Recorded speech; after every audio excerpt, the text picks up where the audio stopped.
n'a pas été deuxième non plus. Je sais, mais à un moment donné, il a occupé les premiers postes. Il pouvait jouer au début de la saison, troisième match. Non, vers la fin, il luttait pour le titre, vers la fin.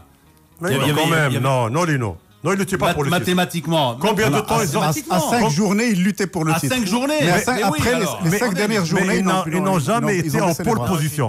Ils n'ont jamais été...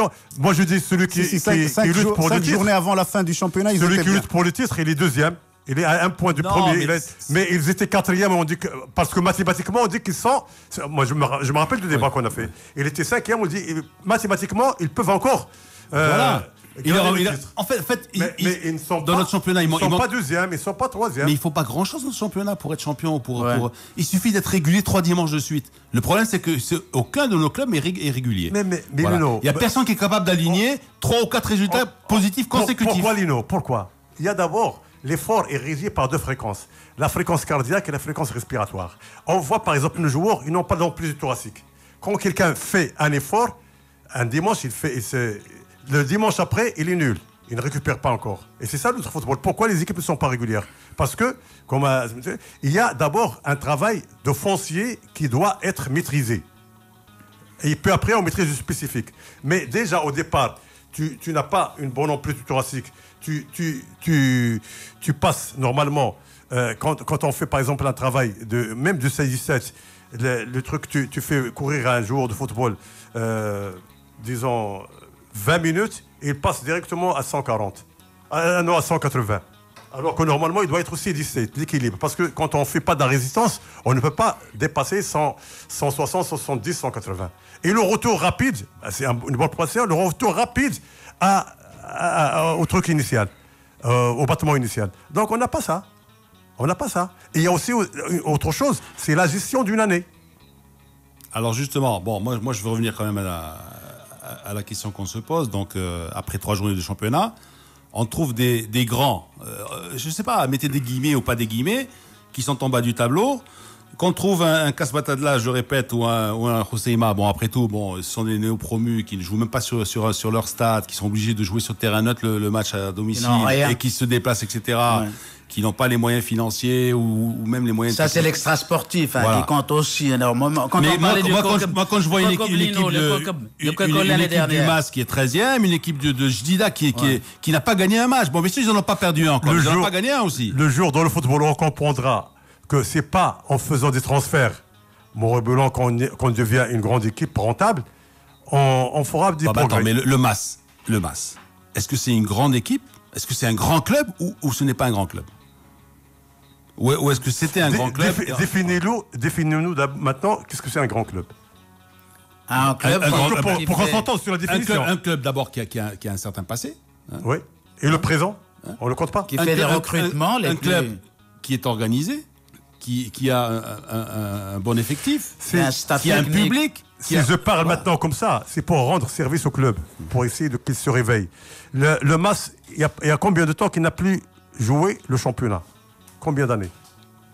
Ouais, au moins une vingtaine d'années. Oui. Donc, ça remonte à loin. Donc nous aussi, on peut dire qu'il y avait comment il s'appelle, Vasas Budapest qui était vraiment un grand club. On dit Rapid de Vienne qui était aussi un grand club. Mais ils sont nuls par maintenant, ils sont nuls. Ils n'existent pas. Le football, c'est le quotidien.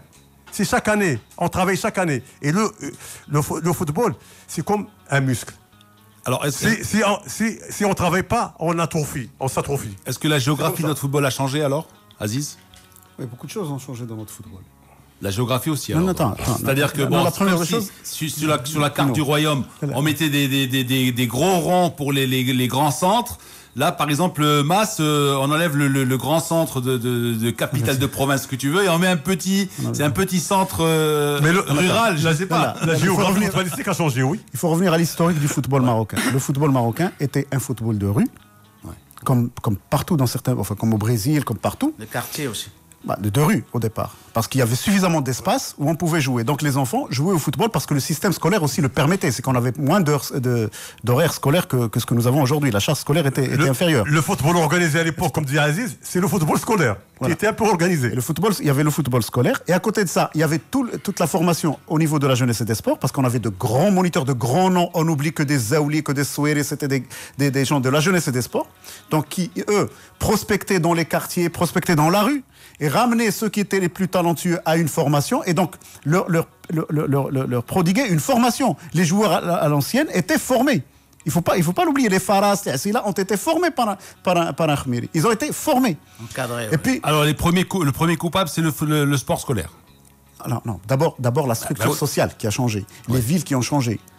Le manque aussi. d'espace. La gestion, les moyens. Voilà, la gestion, les moyens quand on arrive au niveau des clubs. Ouais. C'est qu'à un certain moment. C'est la même chose dans les grandes métropoles européennes aussi. Mais hein. attends. Alors, les à gens, Milan, moi je me ailleurs- rappelle dans les Attends. années 60, j'allais à Milan, il y avait des champs interminables. Laisse-moi continuer. Aujourd'hui, dans les grandes métropoles dont tu parles, tu as des espaces qui ont été réservés Voilà. à ça. Et quand tu allais à San Siro, tu allais en pleine campagne. Maintenant, quand tu vas à San Siro à Milan, c'est en pleine ville. Tu vois ce que je veux Lino, dire. Donc, l'univers- les gosses aussi jouaient dans la rue. Lino, l'univers est en mouvement. Ouais. Tout est en mouvement, c'est tout à fait normal. Et celui qui ne se met pas en mouvement, il régresse. Quand tu vas en Italie, en Espagne, en Angleterre, au Portugal, en Afrique du Sud, on dans respecte certains pays, l'espace mais là, sportif, oui, il a il y raison. a énormément d'espaces qui sont réservés Ouais. au sport. Quand tu es en Angleterre, tu as 7, 8, 9, 10 terrains alignés comme plus ça. même, plus. En plein Et Londres. même hein. plus. En En plein Londres. pleine ville. En plein pleine Londres. ville, Lino. En pleine ville. Je sais, je les connais à Londres. Au À bout la d'une sortie de rue. Londres aussi, il y a une Voilà. cinquantaine de terrains. Partout. 50. Voilà. Vous vous dites 7, 8, Ou il y en a des 50 gosses, à ou côté de des l'autre. gosses doués En ou plus pas, des espaces talentueux ou verts. pas, qui cherchent à jouer au football ou qui cherchent qu'à s'amuser, ou des gens de notre âge et d'un certain âge peuvent venir un dimanche, le lundi, le mardi, le mercredi et pratiquer du football et jouer au football. Nous, on avait ça. On avait ça quand on avait plein d'espaces libres dans nos villes. Maintenant qu'on n'a plus ce genre d'espace, que personne n'investit dans ce Je genre sais pas, d'espace. prenons le cas de Casablanca. On me dit, vous parlez toujours de Casablanca. L'idéal, par exemple. Est-ce qu'on joue au foot à l'idéal? Non, l'idéal, c'est devenu un petit complexe. C'est le centre de Bourgogne maintenant, l'idéal. Voilà. Non, Alors, mais le reste, c'est des un immeubles. centre d'accueil. Attends. Mais le reste, c'est des On immeubles. peut pas jouer au football au centre? Il appartient à qui? Où il y a des lanceurs de javelot et des lanceurs Il de appartient disques. à qui? Il appartient à qui? Parce que Ministère. quand tu dis jouer, il faut une autorisation pour aller jouer. Et qu'est-ce qui est habilité à te donner l'autorisation? Je veux dire qu'il y a quand même des espaces. Hein. La Casablancaise. Non, il y a moins d'espace. La Casablancaise. On pourrait pas, les gamins ne pourraient pas venir s'entraîner sur la Est-ce que Casablancaise. l'idéal, comme tu dis, va résoudre le problème de Casablanca entier? L'idéal Casablancaise, ça fait déjà 2. C'est pas l'idéal quand même. Hein? C'est pas Si l'idéal. tu comptes la totalité des espaces réservés au football à Casablanca, tout Casablanca, ça n'est même pas le 1/10 ou le 1 Un millième. de ce qui est réservé au football à Londres ou de ce qui est réservé un au millième, football. pas un millième. Voilà. Ou à Cape Town ou à Johannesburg ou ailleurs. Voilà. Tu vois, donc, c'est une structure qui a changé, c'est un environnement Voilà, qui a changé, voilà. qui fait qu'aujourd'hui, il faut pallier cette difficulté. Comment pallier la difficulté? C'est ce qu'ont fait certains grands pays en créant des centres de formation, en prospectant, mais toujours sur la base d'un sport scolaire solide, sur la base d'une formation menée de manière scientifique, structurée, avec les moyens qu'il faut, avec l'encadrement qu'il visibilité. faut, avec... Voilà. Mais si on n'a ni l'un ni l'autre, on ne peut pas prétendre avoir un grand football un jour. Si on n'a ni la formation, ni les espaces pour. Parce que si on ne donnait que les espaces, les gosses se formeraient d'eux-mêmes. Et il ne faut pas oublier que l'enfant marocain aujourd'hui vit un déficit psychomoteur énorme, parce que nous n'avons pas d'éducation physique au primaire. Et c'est là qu'on enseigne les b.a.-ba de l'exercice physique. La latéralité... On va s'accorder une petite pause, messieurs. Et tout de suite après, je vais vous parler... j'ai parlé avec un enseignant d'éducation physique. Et il m'a parlé de la finale du championnat de football scolaire. Une petite anecdote.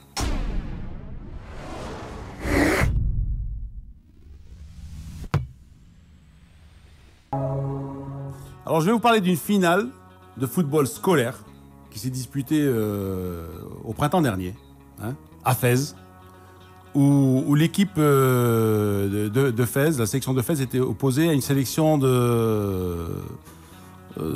petit patelin, je crois Sfro ou Azrou, un truc comme ça. Alors, il paraît qu'il n'y avait pas de poteau. Il n'y avait pas de poteau. On a pris 2 gamins en guise de poteau, parce qu'à un moment donné, il y a eu égalité, donc tir au but, ça commence à devenir sérieux. Donc, donc on a pris 2 gosses, on les a mis à la place des poteaux, à la place des pierres, hein, et les 2 gosses étaient là. Et puis à un moment donné, il y a un gosse qui a pris un ballon en plein visage. Alors, but ou pas but? Photo. Non, non. Non, mais on rigole. Maintenant, on rigole. Mais voilà. Mais voilà. Est-ce qu'on organise une finale de championnat scolaire, régional ou non, sans une cage de but? Non, depuis quand un être humain devient poteau? Ben voilà, justement. C'est ce qu'on disait. Ouais. Voilà. C'est pas sérieux, ça. Il faut même. C'est une anecdote macabre.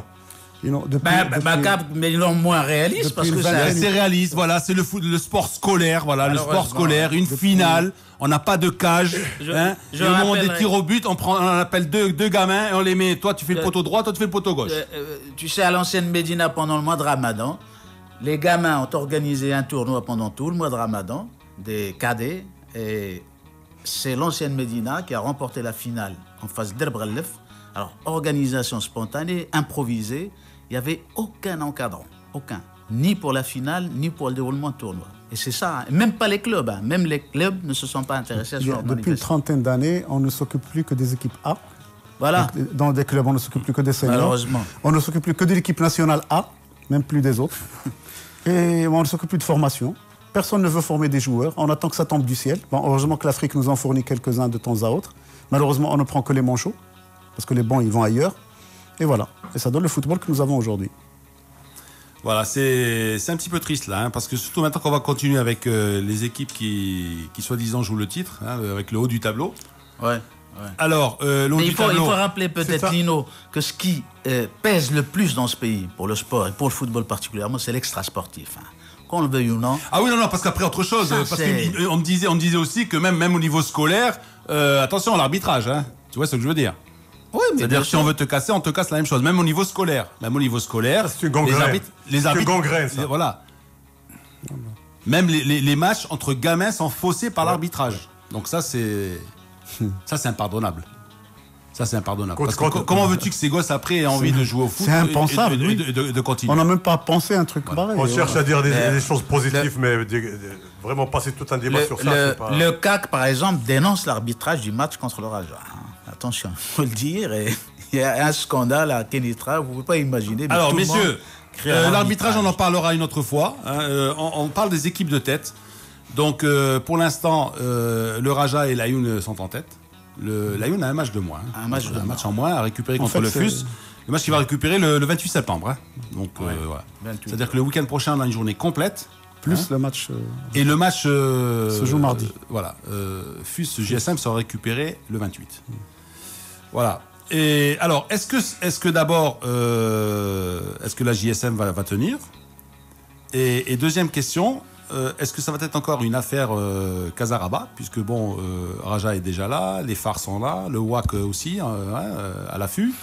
Le FUS a un match en moins, donc est là aussi. Donc voilà, si le FUS devait battre, par exemple, récupérer son match contre l'Ayoun, on risque de retrouver 4 équipes de... Non, mais ça ne sert à rien de faire des prédictions. Ouais. Le championnat, s'il est là, c'est parce que bon, c'est un titre qui est remis en jeu.